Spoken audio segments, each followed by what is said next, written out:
2 weeks ago, the Gordie Howe International Bridge reached a major milestone. The tower cranes were removed. A sign construction was almost over, but a new report suggests the bridge's opening could be delayed by 6 months. Our Veronica Ortega is getting answers. According to the Windsor-Detroit Bridge Authority, work on the Gordie Howe International Bridge is progressing towards its completion of fall 2025, with only 2% of construction remaining. But when will the bridge be open to the public? That's unclear. I reached out to the WDBA for an interview over the phone. I was told no one was available to answer questions on camera this week, but a statement from Heather Grondin, the Chief Relations Officer for the agency, was provided. In it, she says, as with any major construction project at this stage, it's too early to offer a specific opening date for the Gordie Howe International Bridge. Forget everything the mainstream media is telling you. Let's discard the noise and get straight to the truth. The real story here is incredibly simple, and it's one they don't want you to hear. It's the story of a true leader, a protector, who saw a clear and present danger creeping toward America's front door and refused to look away. While timid politicians were wringing their hands, pleading for endless deliberation and turning a blind eye, Donald Trump did what a lion does. He acted. He didn't ask for permission. He slammed the door shut on the threat. This was never about political games. This was about something far more fundamental. It was about defending American factories from being undercut. It was about protecting American families from poison. And it was about sending an unmistakable message to the entire world. America answers to no one, and our safety is not negotiable. That isn't politics. That's raw, unapologetic leadership. It's the kind of strength that makes our enemies tremble and our people stand tall. And that strength is the very heart of this battle. They sold us a grand vision, didn't they? The Gordie Howe International Bridge, they called it the crown jewel of international cooperation, a gleaming multi-billion-dollar monument to trade, stretching between Detroit and Windsor. They held the press conferences, they cut the ribbons, and they expected everyone to applaud.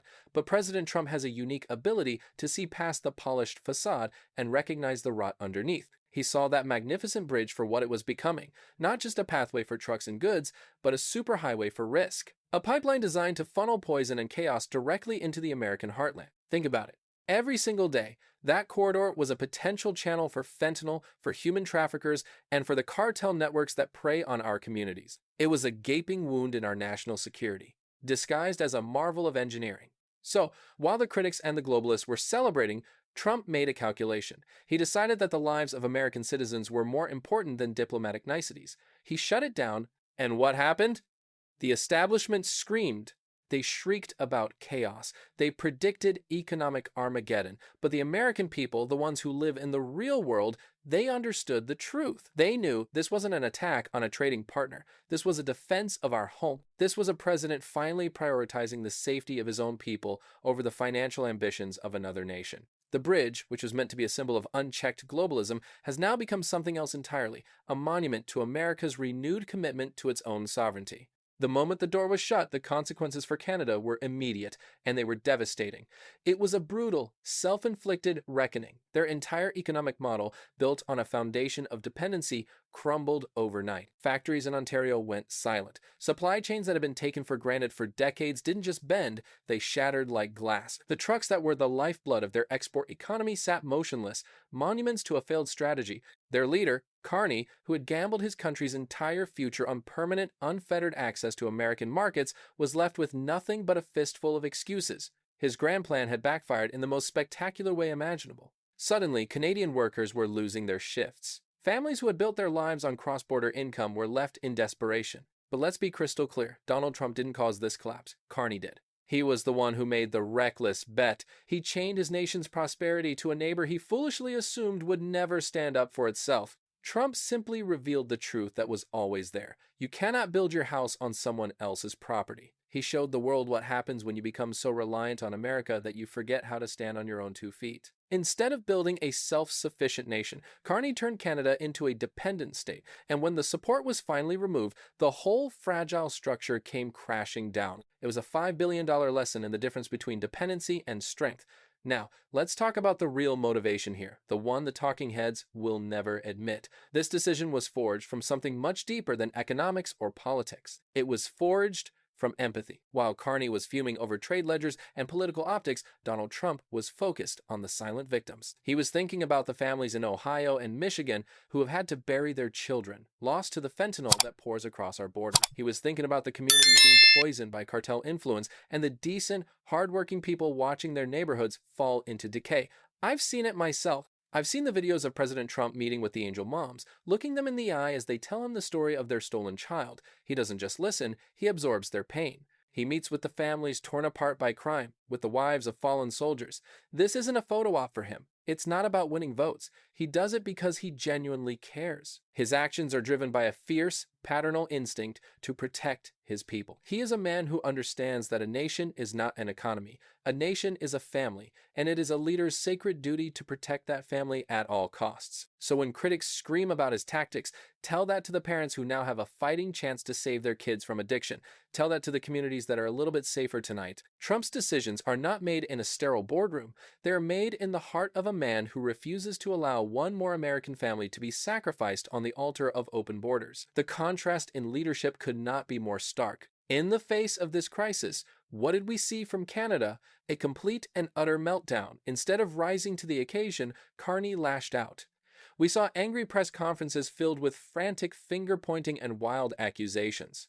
He had years to secure his country, to diversify his economy, and to address the rampant crime at his own border. He did nothing. He ignored all the warnings, and when the consequences finally arrived, his only plan was to blame America. He put out pathetic tweets filled with empty slogans about building Canada strong, while behind the curtain, his country's factories were shutting down. That isn't leadership. That's a public relations strategy designed to cover for catastrophic failure. That's desperation. One leader, Donald Trump, was busy defending his nation. The other was busy defending his own reputation. One man acts from a place of love for his people. The other whines when his weakness is exposed to the world. And the result? America looks stronger than ever. As Canadian industry slows to a crawl, factories in the American heartland are roaring back to life. For the first time in a generation, workers in Michigan and Ohio have a president who is putting them first. The message is clear, and it is powerful. The days of America sacrificing its own prosperity for the sake of other nations are over. We are no longer bending over backward to keep the rest of the world happy at our own expense. The strength radiating from Washington, contrasted with the panic coming from Ottawa, tells you everything you need to know. This isn't a trade war. This is a wake-up call. Donald Trump is proving to the world that America will no longer be a playground for smugglers, and it will not be taken for granted by weak leaders. History will remember this moment clearly. It will remember one man who stood tall to protect his country and another who was left to preside over the ruins of his own failed policies. America isn't just sitting by anymore. America is leading. The Bridge of Contention, an in-depth analysis of economics, security, and political rhetoric in U.S.-Canada relations. Introduction. Stretching across the Detroit River, the Gordie Howe International Bridge is more than a monumental feat of engineering. It is the physical embodiment of the most extensive trading relationship in the world. As a project designed to augment the flow of goods between the United States and Canada, its construction represents a strategic investment in a shared economic future. However, the narrative surrounding its development has become a flashpoint in contemporary international relations, illustrating the volatile intersection of economic interdependence, national security anxieties, and polarizing political rhetoric. The story of the bridge has been framed in starkly contrasting terms, on one hand as a vital piece of 21st century infrastructure, and on the other as a conduit for national security threats requiring decisive, protectionist intervention. This essay seeks to move beyond the simplistic hero versus villain narrative to provide a multifaceted analysis of the complex issues at play. By examining the underlying economic imperatives, evaluating the national security concerns, and deconstructing the political language used by both sides, we can achieve a more nuanced understanding of how a single infrastructure project became a powerful symbol of a North American relationship under profound strain. The unavoidable reality of economic interdependence. To comprehend the significance of the Gordie Howe International Bridge, one must first appreciate the scale of the economic artery it is designed to reinforce. The Windsor-Detroit corridor is the busiest commercial land border crossing in North America, facilitating over 1/4 of all merchandise trade between the United States and Canada. Annually, this amounts to hundreds of billions of dollars in goods, with an estimated 10,000 commercial vehicles crossing daily. The existing Ambassador Bridge, a privately owned structure opened in 1929, has served as the primary conduit for this trade, but faces challenges related to age, capacity, and private control over a public good of such immense importance. The rationale for the new bridge was therefore rooted in clear economic logic to ensure redundancy, increase capacity, and provide a publicly owned asset that could meet the demands of modern supply chains. The automotive industry in particular operates on a deeply integrated, just-in-time manufacturing model that sees vehicle parts and finished automobiles cross the border multiple times before reaching the consumer. A delay of even a few hours at the border can ripple through the entire production system, leading to factory shutdowns, lost productivity, and increased costs. Proponents of the bridge argued that it was an essential measure to future-proof this vital economic partnership against bottlenecks and unforeseen disruptions. The project was backed by a broad coalition of business leaders, labor unions, and politicians on both sides of the border who understood that the economic health of Michigan, Ontario, and indeed both nations was intrinsically linked to the efficient flow of goods across this specific geographical point. This deep-seated interdependence means that economic actions taken by one nation inevitably have significant and often immediate consequences for the other, a reality that complicates any narrative of simple nationalistic victory. National security, legitimate concerns versus political instruments.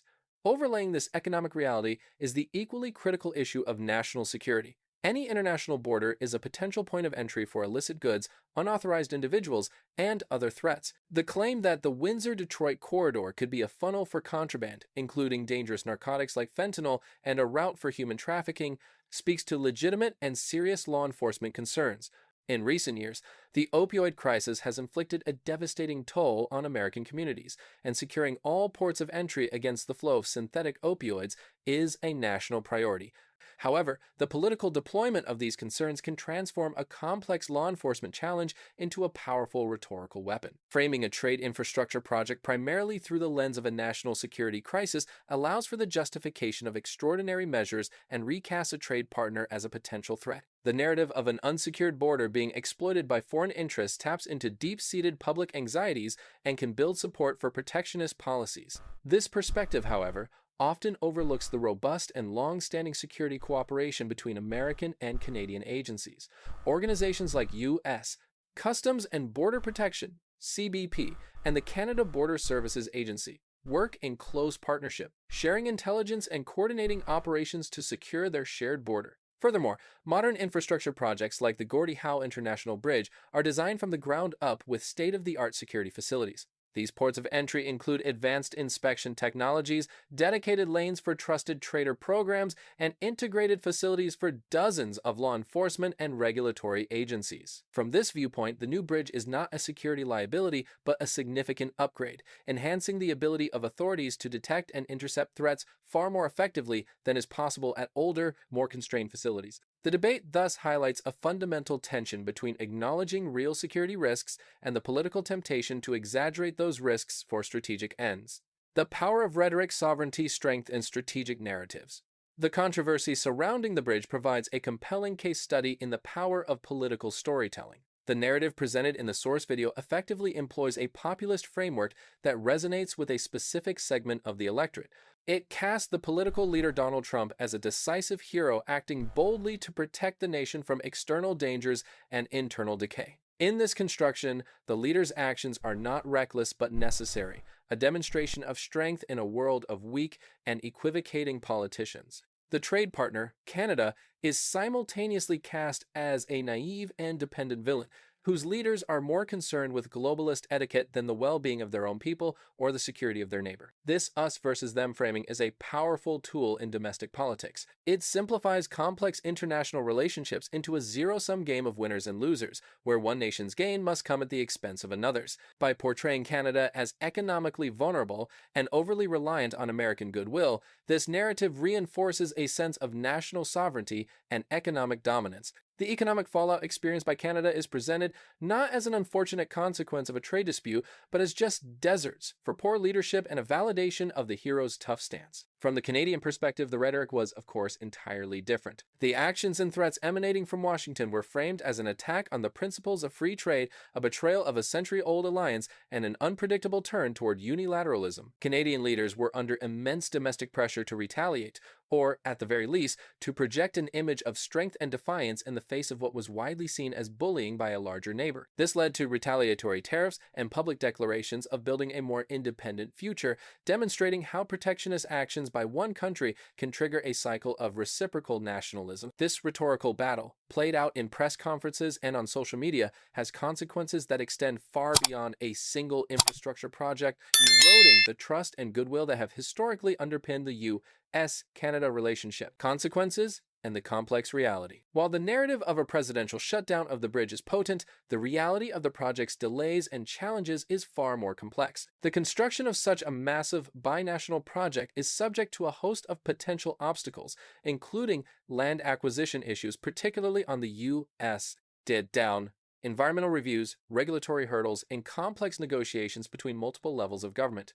While the trade tensions and tariff disputes of the era certainly created an environment of uncertainty and may have complicated progress, they were contributing factors rather than a singular cause for the delays. The economic consequences were also more nuanced than the simple narrative of shuttered factories suggests. While specific industries heavily reliant on cross-border supply chains did experience significant disruptions and economic pain due to tariffs and border slowdowns, these events occurred within a much larger context of global economic trends. Attributing all economic struggles in one region to a single political action while ignoring broader market forces is an oversimplification. Similarly, claims that these actions directly led to a renaissance in American manufacturing are difficult to substantiate, as industrial employment is influenced by a vast array of factors, including automation, global demand, and domestic policy. The long-term consequence for Canada has been a renewed and intensified political conversation about diversifying its trade relationships to reduce its economic dependence on the U.S., marking a strategic shift that could reshape North American trade dynamics for decades to come. Conclusion.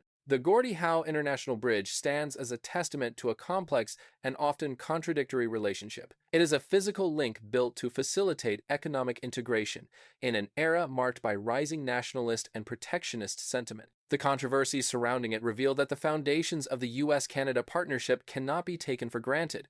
The narrative of a strong leader single-handedly saving his country from a security threat, while politically compelling, obscures the intricate realities of a deeply intertwined economic relationship and a long history of close security cooperation. Ultimately, the story of the bridge is not one of simple heroism or villainy. It is a reflection of the enduring tension between the logic of economic interdependence and the powerful appeal of national sovereignty. It demonstrates how easily legitimate concerns about national security can be weaponized for political gain, and how quickly the language of partnership can be replaced by the rhetoric of confrontation. As vehicles eventually begin to flow across its impressive span, the Gordie Howe International Bridge will serve not only as a conduit for trade, but as a lasting monument to a period when the world's most successful bilateral relationship was tested, strained, and forced to confront the powerful crosscurrents of a changing global order.